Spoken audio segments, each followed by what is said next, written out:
আর এই মুহূর্তে একটি গুরুত্বপূর্ণ তথ্য জানাবো আপনাদের। ইউনূস আমলে সবথেকে দুর্নীতিগ্রস্ত বাংলাদেশ, অর্থাৎ দুর্নীতিতে শীর্ষে বাংলাদেশ।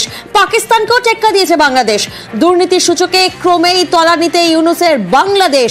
গত এক বছরের তালিকায় আরও নিচে বাংলাদেশ, অর্থাৎ ইউনূস আমলে সবথেকে দুর্নীতিগ্রস্ত বাংলাদেশ।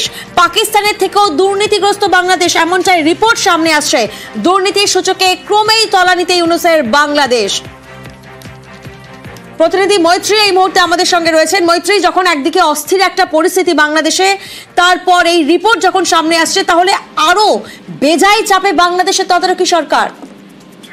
একেবারেই দেখো, তদারকি সরকার ক্ষমতায় আসার সময় যেটা বারবার করে বলা হয়েছিল বাংলাদেশের জনগণের জন্য, যে বাংলাদেশের যে দুর্নীতির গ্রস্ত অবস্থা রয়েছে সেখান থেকে মুক্তি হবে, তদারকি সরকার সেখান থেকে মুক্তি দেবে। কিন্তু যে রিপোর্ট সামনে এসেছে ট্রান্সপারেন্সি ইন্টারন্যাশনাল, যেটা বার্লিন ভিত্তিক একটি সংস্থা, এই সংস্থার একটি রিপোর্ট, সেটা সামনে আসায় দেখা যাচ্ছে যে বাংলাদেশের দুর্নীতির সূচকে বাংলাদেশের অবস্থা তো উন্নতি হয়নি, বরঞ্চ আরো অবনতি হয়েছে। 180টি দেশ এবং অঞ্চলের, বিশ্বের এই 180টি দেশ এবং অঞ্চলের কোথায় কত দুর্নীতি রয়েছে তাই নিয়ে একটি দুর্নীতি সূচক তৈরি করেছিল ACI। এই বার্ষিক সূচকে দেখা যাচ্ছে বাংলাদেশের স্থান, যেখানে গত বছর 149 ছিল, সেখানে বাংলাদেশের স্থান আরো নেমে গিয়ে 151 এসে দাঁড়িয়েছে। অর্থাৎ 2024 সালে বাংলাদেশের দুর্নীতি কমে তো নেই, উল্টে বেড়ে গিয়েছে, যার ফলে বাংলাদেশের সূচকে বাংলাদেশের মান আরো পড়ে গিয়েছে। এবং আরো আশ্চর্যের বিষয় হচ্ছে, এই দুর্নীতি স্কোরে বাংলাদেশের অবস্থান যেখানে 151, সেখানে পাকিস্তান 27-এ রয়েছে, কিংবা উগান্ডা, সেই উগান্ডা রয়েছে 26-এ। ফলে বোঝাই যাচ্ছে যে পাকিস্তান বা উগান্ডার থেকেও দুর্নীতিতে কয়েক গুণ নিচে রয়েছে এই মুহূর্তে বাংলাদেশ, এবং সেটাই এই আন্তর্জাতিক সংস্থার রিপোর্টে উঠে এসেছে।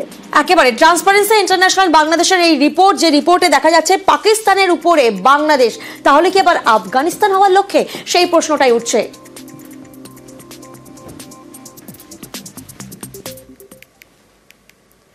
ইউনূসের টার্গেট শেখ হাসিনা, তড়িঘড়ি হাসিনার বিচারে তৎপরতা। এক বছরেই হাসিনার বিচার চান ইউনূস।